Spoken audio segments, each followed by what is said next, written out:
that sort of comes back is we did hug her when we were going to the shop, and we were like, let us go, we're just going to get some chocolate. And we went and came back. We got told that she's gone to her auntie's village for a few days. We didn't tell them that I've gone to Australia. We told them that I've gone to Bangalore to do some studies. Mm-hmm. We started making it further and further away at New Delhi. She's there, she'll be back at this time. The time sort of kept on exceeding. I'm not sure how many months we just got told that she's in Australia. Like, oh. I think it was years. Years, yeah. It might be even years, yeah. That we got told that she's not in India. Yeah, that's fucked. That memory we have for that. We didn't tell them that I've gone to Australia for a couple of years.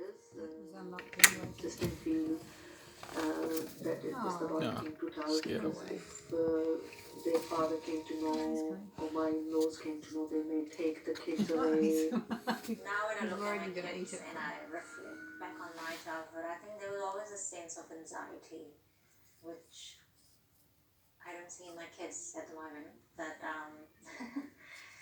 but yeah, so I think I always had this mild anxiety, just don't know what's going to happen next, because mum just left, you know.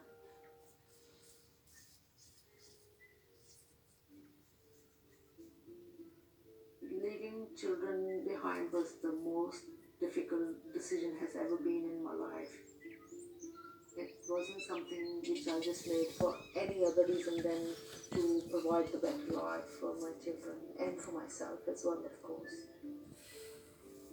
It was courageous, crazy as well, and courageous. In those days, even boys wouldn't come abroad that easy. I don't know if I met any other girl who had come on her own. My first job was selling telecommunication, and it was door-to-door sale. I didn't have confidence of talking in English at that time, so I wrote down my pitch, knock the door, and read to the customers.